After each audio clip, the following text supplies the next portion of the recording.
Lorsque nous rencontrons des problèmes, pourquoi choisissons-nous toujours de protéger nos propres intérêts? Pour nous protéger, nous ignorons même notre conscience, nous mentons et trichons. Quel tempérament corrompu contrôle notre instinct de survie? Quelles sont les conséquences si nous ne nous repentons pas et ne changeons pas?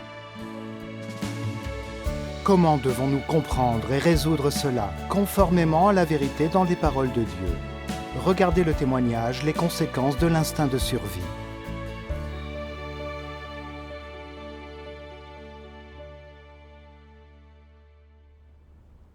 En 2019, Sœur Guanqing a été transférée pour suivre le travail de notre église. Je l'avais rencontrée 2 ans plus tôt. Et en interagissant de nouveau avec elle, j'ai constaté qu'elle n'avait pas du tout changé. Elle partageait toujours la doctrine, mais jamais ses expériences ni sa compréhension des paroles de Dieu. Quand elle voyait les autres se débattre dans leur travail, elle ne les aidait pas à résoudre leurs problèmes, mais les réprimandait et les houspillait. Non seulement cela ne donnait pas aux frères et sœurs un chemin de pratique, mais cela les étouffait. Ce qui ne pouvait pas changer tout de suite, leur état négatif, Guanqing les délimitait et les houspillait. Si bien que les frères et sœurs étaient contraints et n'avaient plus la confiance nécessaire pour faire un devoir. Elle rappelait souvent comme elle avait renoncé à son emploi et à sa famille, souffert et payé un prix. Et beaucoup de nouveaux membres de l'Église qui manquaient de discernement l'admiraient vraiment. Pendant ce temps, le travail de l'Église n'avançait pas bien et les frères et sœurs n'étaient pas dans un bon état. Par la suite, j'ai découvert que Li Chao, la diaconesse, ne portait pas de fardeau dans son devoir et n'effectuait aucun travail concret. Malgré beaucoup d'échanges et de critiques, elle ne changeait pas. Elle retardait notre travail d'évangélisation, il fallait la remplacer. J'ai été trouver Guanqing pour lui parler de ses problèmes. Mais il lui paraissait difficile de trouver une bonne candidate pour le poste et elle ne voulait pas la remplacer. Elle m'a demandé d'une voix forte: « Depuis l'apparition des problèmes avec Li Chao, as-tu tenté de l'aider par amour? As-tu pris tes responsabilités? Ne sois pas si arrogante, mais regarde quel potentiel les gens ont. » Ce n'est pas ainsi que l'on gère les choses selon les principes. En effet, l'aide avec amour, c'est pour les gens qui acceptent la vérité. Quelqu'un qui n'accepte ni l'échange ni le changement doit être remplacé sur le champ. Exactement. Au début, je suis restée sur ma position, mais quand Guanqing a refusé de l'accepter, cela m'a rendue anxieuse et nous nous sommes disputés. Plusieurs frères et sœurs qui étaient là m'ont conseillé de ne pas essayer d'avoir le dessus. Et je m'en suis sentie quelque peu contrainte. Personne n'avait de discernement par rapport à ce qu'elle disait. Donc si je persistais à vouloir envoyer Li Chao, on risquerait de dire que j'étais arrogante et obstinée, que je perturbais le travail de l'Église. À cette pensée, je n'ai plus rien dit. Quand on se soucie de ses propres intérêts, il est difficile de défendre les principes de la vérité. Tu as raison. Après ça, il a fallu élire un dirigeant supérieur et nous avons dû suggérer des candidats appropriés. Certains frères et sœurs ont voulu recommander Guanqing. Je me disais qu'elle avait tendance à faire les choses à sa manière, sans chercher les principes, et qu'elle ne parlait que de doctrine, sans pouvoir résoudre les problèmes pratiques des autres. Ce n'était pas une bonne candidate. En effet. Je devais échanger pour que les autres aient du discernement. Très bien.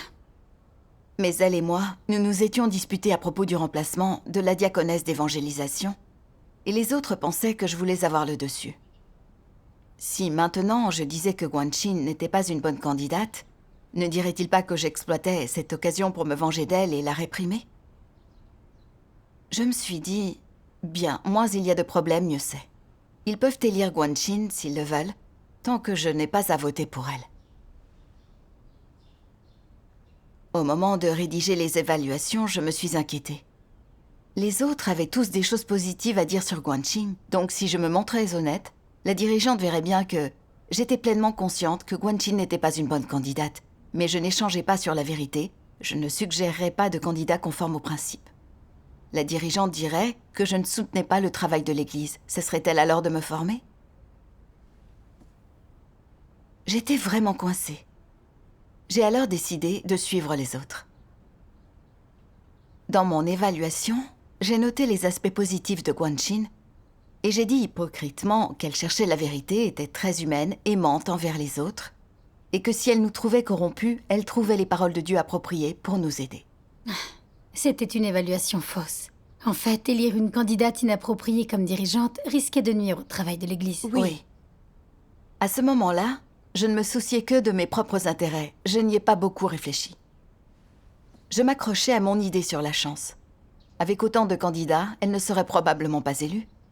Si elle n'était pas élue, ma fausse évaluation pourrait ne pas être révélée au grand jour.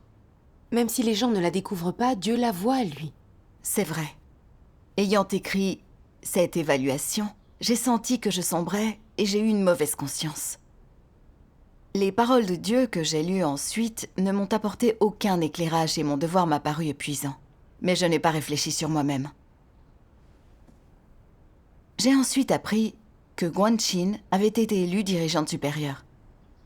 Cela m'a choquée. J'étais mal à l'aise.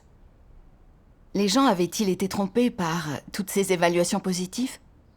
Mais je n'ai pas eu le courage de dire la vérité à la dirigeante, donc je me suis juste rassurée en me disant que si Guanxin n'avait vraiment pas pu diriger, Dieu l'aurait exposée. C'est ce que j'ai pensé, mais j'ai continué à me sentir mal à l'aise. Un mois plus tard, une dirigeante nous a écrit pour nous demander d'évaluer de nouveau Guanxin. J'ai compris qu'il était assez probable que des problèmes aient surgi dans son devoir de dirigeante supérieure. J'ai alors eu peur en découvrant les paroles de Dieu que la dirigeante citait. Dieu Tout-Puissant dit : suis la voie de Dieu. À quoi renvoie la voie de Dieu ? Au fait de craindre Dieu et d'éviter le mal. Et qu'est-ce que craindre Dieu et éviter le mal ? Lorsque tu évalues quelqu'un, par exemple, ton évaluation est liée à la crainte de Dieu et à l'évitement du mal. Comment procèdes-tu ? Nous devons être honnêtes, justes et équitables, et nos paroles ne doivent pas se baser sur l'émotion. Lorsque tu dis exactement ce que tu penses et exactement ce que tu as vu, tu es honnête. Et surtout, la pratique de l'honnêteté consiste à suivre la voie de Dieu. C'est ce que Dieu enseigne aux gens, c'est la voie de Dieu. La voie de Dieu, qu'est-ce que c'est ? Craindre Dieu et éviter le mal. Est-ce que l'honnêteté fait partie de la crainte de Dieu et de l'évitement du mal ? Et consiste-t-elle à suivre la voie de Dieu ? Oui. Si tu n'es pas honnête, alors ce que tu as vu et ce que tu penses, ce n'est pas la même chose que ce qui sort de ta bouche. Quelqu'un te demande : quelle est ton opinion sur cette personne ? Assume-t-elle la responsabilité du travail de l'Église ? Et tu réponds : elle est plutôt bonne, elle assume plus de responsabilités que moi, son calibre est meilleur que le mien, et elle est aussi d'une bonne humanité, elle est mature et stable. Mais est-ce ce que tu penses au fond de toi ? Ce que tu penses réellement, c'est que, bien que cette personne ait du calibre, elle n'est pas fiable et elle est plutôt rusée et très calculatrice. Voilà ce que tu as vraiment à l'esprit. Mais quand vient le moment de parler, tu te dis « Je ne peux pas dire la vérité. Je ne dois offenser personne. » Si bien que tu as vite fait de dire autre chose. Tu choisis de belles choses à dire à son sujet et rien de ce que tu dis ne correspond à ce que tu penses réellement. Ce n'est que mensonges et hypocrisie. Cela indique-t-il que tu suis la voie de Dieu ? Non. Tu as emprunté le chemin de Satan, le chemin des démons. Quelle est la voie de Dieu ? C'est la vérité, c'est la base du comportement des gens, c'est craindre Dieu et éviter le mal. Bien que ce soit à une autre personne que tu parles, Dieu écoute également et observe ton cœur, il scrute ton cœur. Les gens écoutent ce que tu dis, mais Dieu scrute ton cœur. Les gens sont-ils capables de scruter le cœur de l'homme ? Dans le meilleur des cas, les gens peuvent se rendre compte que tu ne dis pas la vérité. Ils peuvent voir ce qu'il y a à la surface. Seul Dieu peut voir au plus profond de ton cœur. Dieu seul peut voir ce que tu penses, ce que tu prévois, quelle petite manigance, quelle manière perfide, quelle pensée sournoise tu as au fond de toi. Et sachant que tu ne dis pas la vérité, quelle est l'opinion de Dieu à ton sujet? Quelle est son évaluation te concernant? C'est qu'à cet égard, tu n'as pas suivi la voie de Dieu, parce que tu n'as pas dit la vérité. Si tu pratiquais selon les exigences de Dieu, tu aurais dû dire la vérité. C'est une personne qui a du calibre, mais elle n'est pas fiable. Que cette évaluation soit objective ou non, qu'elle soit exacte ou non, elle serait venue du cœur et aurait été vraie. Tels sont le point de vue et la position que tu aurais dû exprimer. Mais tu ne l'as pas fait. Alors, as-tu suivi la voie de Dieu? Non. Si tu ne disais pas la vérité, te serait-il utile de souligner que tu suis la voie de Dieu et que tu satisfais Dieu? Dieu prêterait-il attention à tes exclamations? Dieu prêterait-il attention à la façon dont tu t'exclames, à la force avec laquelle tu t'exclames ou à l'intensité de ta volonté? Prêterait-il attention au nombre de fois que tu t'exclames? Il ne le ferait pas. Dieu regarde si tu pratiques la vérité, ce que tu choisis et la manière dont tu pratiques la vérité lorsque tu te trouves confronté à des épreuves. Si ton choix est de préserver des relations, de préserver tes intérêts et ton image, et qu'il vise entièrement ta propre préservation, Dieu verra que ce sont là ton point de vue et ton attitude lorsque tu es confronté à une épreuve, et il formulera une évaluation te concernant.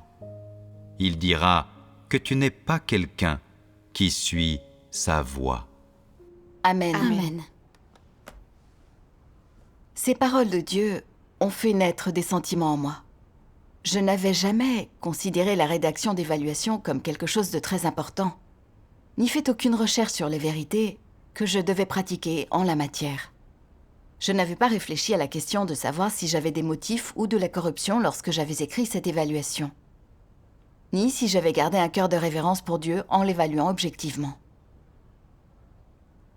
C'est alors que je me suis rendu compte qu'évaluer par écrit est lié au fait de craindre Dieu ou non et de défendre ou non le travail de l'Église. Pour Dieu, peu importe si nous croyons depuis longtemps ou si nous nous sacrifions ou si nous parlons de façon aimable. Il regarde les choix que nous faisons, ce que nous faisons, quand nous rencontrons des problèmes. Nous élisions une dirigeante supérieure, ce qui mettait en jeu le travail de plusieurs églises et l'entrée dans la vie des frères et sœurs. Rédiger une évaluation injuste en termes mensongers pouvait tromper les gens. Et lire une personne inappropriée pouvait perturber le travail de l'Église et nuire ainsi à l'entrée dans la vie des frères et sœurs. C'est juste. Je savais que Guanxin n'était pas une bonne candidate à la direction supérieure, mais pour préserver mon image et mon statut, craignant qu'on dise que je me vengeais d'elle, que je l'opprimais, je n'avais rien dit. J'aurais pu rédiger une évaluation honnête et signaler la situation réelle de Guanxin. Mais j'avais eu peur que la dirigeante dise que j'avais du discernement sans le partager et ne défendais pas le travail de l'Église, et que cela affecte mon image à ses yeux.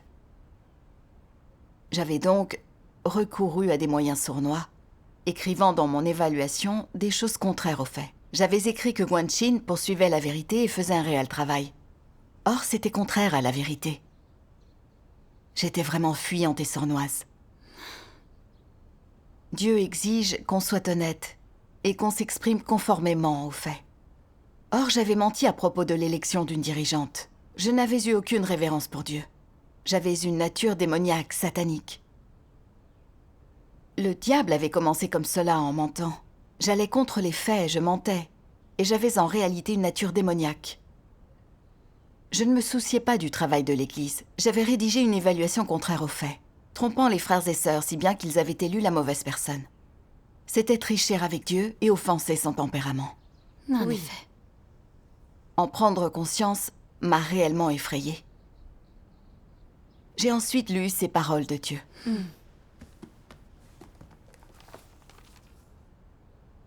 Une fois que la vérité sera devenue vie en toi, devant quelqu'un qui blasphème contre Dieu et ne le craint pas, qui est négligent et superficiel dans son devoir ou qui interrompt et perturbe le travail de l'Église, tu réagiras selon les principes de la vérité et tu seras capable d'identifier et d'exposer cette personne si nécessaire. Si la vérité n'est pas devenue ta vie et que tu vis encore dans ton tempérament satanique, alors quand tu découvriras des gens malfaisants et des démons qui perturbent le travail de l'Église, tu fermeras les yeux et tu feras la sourde oreille, tu les ignoreras, sans que ta conscience te le reproche. Tu penseras même que celui qui perturbe le travail de l'Église n'a rien à voir avec toi. Peu importe à quel point le travail de l'Église et les intérêts de la maison de Dieu en souffrent, tu t'en moques, tu n'interviens pas et tu ne te sens pas coupable. Devenant quelqu'un n'ayant ni conscience ni bon sens, un non-croyant, un exécutant, tu manges ce qui est à Dieu, tu bois ce qui est à Dieu, et tu jouis de tout ce qui vient de Dieu. Mais tout préjudice aux intérêts de la maison de Dieu te semble être sans lien avec toi, ce qui fait de toi un traître qui mord la main de celui qui le nourrit. Si tu ne protèges pas les intérêts de la maison de Dieu, es-tu humain? C'est un démon qui s'est insinué dans l'Église. Tu feins de croire en Dieu, tu fais semblant d'être un élu, et tu veux profiter de la maison de Dieu. Tu ne vis pas la vie d'un être humain, mais tu fais partie des non-croyants. Amen. Amen. Ces paroles de Dieu m'ont paru vraiment poignantes. J'étais une traîtresse qui mordait la main qui la nourrissait. Je mangeais et buvais les paroles de Dieu, je profitais de sa nourriture. Mais je ne soutenais pas le travail de l'Église. Au lieu de cela, j'agissais uniquement dans mon intérêt, sans pratiquer des vérités que je connaissais très bien, induisant les autres en erreur, leur faisant élire une fausse dirigeante. N'était-ce pas nuire au travail de l'Église et aux autres frères et sœurs? Ah oui. En effet. Plus j'y songeais, plus je me haïssais d'être aussi sournoise et mauvaise. Je voulais juste protéger ma personne, non pas le travail de l'Église. Je n'étais en rien une vraie croyante. Je me sentais sombre et abattue. N'étant pas éclairée par les paroles de Dieu, je n'accomplissais pas mon devoir. Dieu me dissimulait sa face. Si je restais ainsi, telle une traîtresse impénitente, je serais certainement chassée par Dieu. Oui. Sentant vraiment le tempérament juste de Dieu qui ne souffre aucune offense humaine, je me suis haïe de ne pas pratiquer la vérité. J'ai alors prié Dieu, prête à me repentir et à pratiquer la vérité pour compenser ma transgression. Dieu Dieu soit soit loué. Et après cela, comment as-tu agi? J'ai lu ces paroles de Dieu. Pour tous ceux qui remplissent leur devoir, quel que soit leur degré de compréhension de la vérité, la manière la plus simple de pratiquer pour entrer dans la réalité de la vérité est de penser aux intérêts de la maison de Dieu en tout, et d'abandonner les désirs égoïstes, les intentions personnelles, les motivations, la fierté et le statut. Fais passer les intérêts de la maison de Dieu en premier. C'est bien le moins que l'on doive faire. Si quelqu'un qui accomplit son devoir ne peut même pas en faire autant, alors comment peut-on dire de lui qu'il accomplit son devoir? Ce n'est pas accomplir son devoir. Considère les intérêts de la maison de Dieu, la volonté de Dieu et le travail de l'Église, et donne la priorité à ces considérations. C'est seulement après cela que tu peux penser à ton statut ou à la façon dont les autres te voient. Ne crois-tu pas que cela devient un peu plus facile si tu procèdes par étapes et fais des compromis? Si tu pratiques ainsi un moment, tu auras l'impression qu'il n'est pas difficile de plaire à Dieu. En plus, tu devrais pouvoir remplir tes responsabilités, accomplir tes obligations et devoirs, délaissant tes désirs, renonçant à tes intentions et motifs en tenant compte de la volonté de Dieu, et en faisant passer en premier les intérêts de la maison de Dieu, le travail de l'Église et le devoir que tu dois accomplir. Après en avoir fait l'expérience, tu sentiras que c'est une bonne manière de se conduire. C'est une vie franche et honnête, sans qu'on soit quelqu'un d'abject, ni bon à rien, et on la vit correctement et honorablement plutôt qu'en y étant méprisable. Tu sentiras que c'est ainsi qu'une personne devrait vivre et agir. Peu à peu, le désir de ton cœur de satisfaire tes propres intérêts s'atténuera. Amen. Amen. Dans ces paroles de Dieu, j'ai trouvé un chemin de pratique. Nous devons nous efforcer de faire passer le travail de l'Église en premier. Si nos intérêts personnels sont en conflit avec le travail de l'Église, renonçons à nous-mêmes, délaissons nos intérêts et priorisons notre devoir et nos responsabilités. On me demandait de réécrire l'évaluation et j'allais me repentir devant Dieu. Je n'allais plus me soucier de ce qu'on penserait de moi ni songer à me protéger. Je devais écrire la vérité et être honnête. Dieu soit loué. La vérité nous donne un chemin de pratique. En effet. Après ça, je me suis ouverte aux frères et sœurs. Je leur ai parlé de ma corruption, de mon introspection et de ce que j'avais appris. J'ai aussi échangé sur les principes de l'élection des dirigeants, sur la nécessité de choisir des gens d'une bonne humanité qui poursuivent la vérité. En comparaison avec Guanxin, tout le monde a gagné en discernement et a été prêt à l'évaluer de nouveau. J'ai moi-même rédigé une évaluation basée sur le comportement de Guanxin. Mettre cela en pratique m'a donné un sentiment de paix. Dieu soit loué. Oui. Ce jour-là, j'ai reçu une lettre de la dirigeante. Guanxin avait été renvoyée. Elle disait aussi que Guanxin, à ce poste, avait été arrogante, autocratique et peu coopérative, ce qui avait entravé beaucoup de projets de l'Église. Elle avait aussi opprimé les autres grâce à sa position, ce qui les avait rendus négatifs. C'était là de très graves conséquences. oui. En effet. Ces choses dans la lettre ont été pour moi comme si j'avais reçu une paire de gifles. J'avais le visage qui me brûlait et l'esprit complètement vide. J'ai compris que j'avais vraiment offensé Dieu et participé aux méfaits d'une fausse dirigeante. Elle s'était déjà conduite ainsi auparavant et j'avais eu du discernement à ce sujet.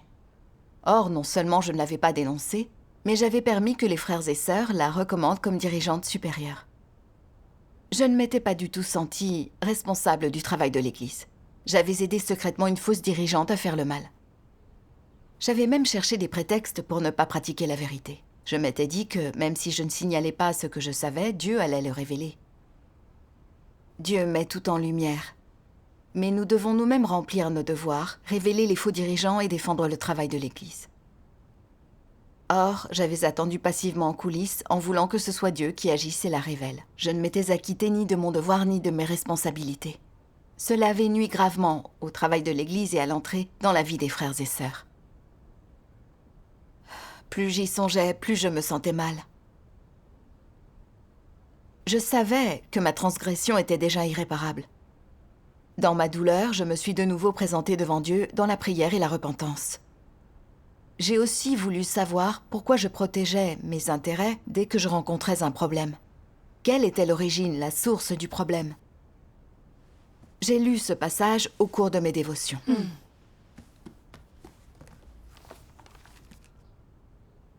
Tant que les gens n'ont pas fait l'expérience de l'œuvre de Dieu ni compris la vérité, c'est la nature de Satan qui gouverne, prend le contrôle et qui domine en eux.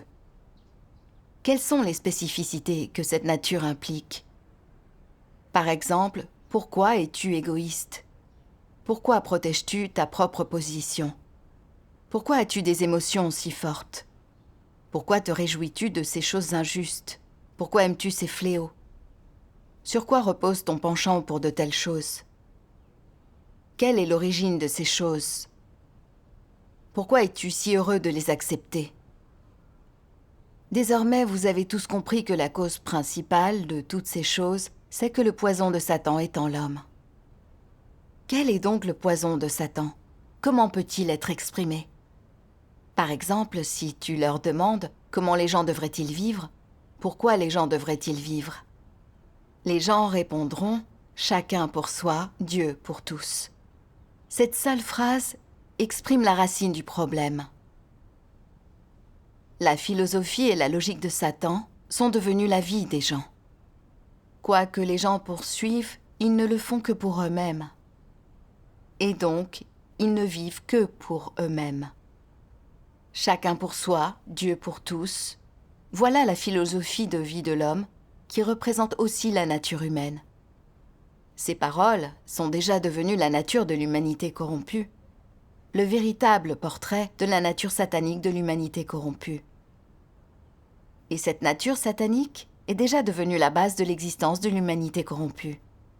Depuis plusieurs milliers d'années, l'humanité corrompue vit de ce venin de Satan jusqu'à aujourd'hui. Amen. Amen. Ces paroles de Dieu m'ont montré que, même si j'étais croyante, je ne considérais pas les paroles de Dieu ni la vérité comme ma norme de vie.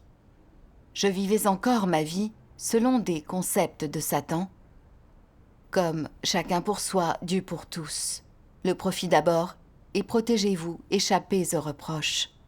Je vivais selon ces poisons sataniques. J'avais le sentiment qu'il fallait se soucier de soi dans la vie et apprendre à protéger ses intérêts pour ne pas être lésé, que c'était la seule façon d'être intelligent, de ne pas subir de préjudice.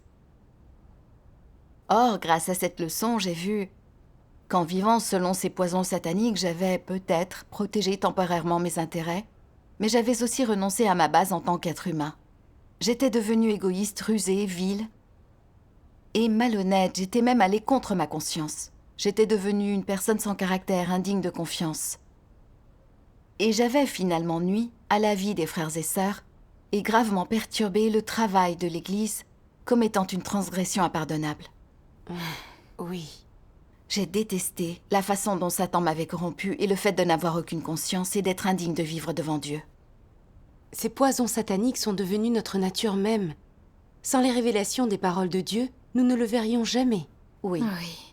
Sans résoudre ces poisons de Satan, nous ne pouvons pas nous empêcher de faire le mal et de résister à Dieu. Les conséquences sont très graves. Elles le Oui. sont. Et cette expérience m'a montré que je ne comprenais pas du tout Dieu et que je ne croyais pas qu'il examinait toutes choses. J'avais craint, si j'échangeais avec les autres sur mon discernement concernant Guanxin, qu'ils pensent que j'essayais de me venger, que je la réprimais délibérément. Mais dans la maison de Dieu, la vérité domine et Dieu voit tout. C'est juste. Si j'avais un bon cœur et que j'agissais selon les principes, les autres me soutiendraient quand ils comprendraient la vérité. Même si certains me comprenaient mal au début, j'allais faire mon devoir devant Dieu avec une conscience claire. Comprendre cela m'a laissé beaucoup plus en paix. Et j'ai décidé qu'à l'avenir, je respecterai définitivement les principes. Dieu soit loué. Dieu soit loué. Après tout cela, j'ai pensé à Li Chao, la diaconesse, qui n'acceptait jamais la vérité et ne portait aucun fardeau pour son devoir. Elle aurait dû être renvoyée. J'ai partagé mes pensées avec quelques autres diaconesses. Ces diaconesses ont dit, si on la renvoie maintenant, il n'y aura personne qui convienne pour la remplacer dans l'Église. Aidons-la et soutenons-la pour l'instant. Je me suis dit que je l'avais déjà aidée et soutenue, sans qu'elle y soit réceptive. Si elle continuait à servir comme diaconesse, elle ne ferait que retarder le travail. Mais il était vrai qu'il n'y avait pas d'autre bonne candidate pour être diaconesse d'évangélisation. Et si j'insistais alors que tout le monde la désapprouvait, ne dirait-on pas que j'étais trop arrogante et obstinée? Pendant un moment, je n'ai pas su quoi faire et me suis donc présentée devant Dieu en priant et en cherchant. Après ma prière, je me suis aperçue que je protégeais de nouveau mes intérêts. Je devais respecter les principes de la vérité dans mon devoir. Si l'on se basait sur les principes, Li Chao était une fausse ouvrière. Si on la maintenait, le travail d'évangélisation en souffrirait. Je ne pouvais pas refuser de gérer ça par peur qu'on dise que j'étais arrogante, je devais faire respecter les principes. Absolument. J'ai donc échangé avec mes partenaires sur les vérités pertinentes et ils ont accepté de renvoyer la diaconesse d'évangélisation. Après ça, la dirigeante supérieure a chargé une sœur d'une autre église de notre travail d'évangélisation. Elle avait un fardeau pour son devoir et comprenait les principes. Notre travail d'évangélisation a progressé peu à peu. Dieu Dieu soit loué. Tant que nous pratiquons la vérité et soutenons le travail de l'Église, nous pouvons voir l'orientation et les bénédictions de Dieu. Absolument. Je me suis aussi sentie calme et en paix. Il était merveilleux de vivre et de mettre la vérité en pratique. Dieu soit loué. Dieu soit loué.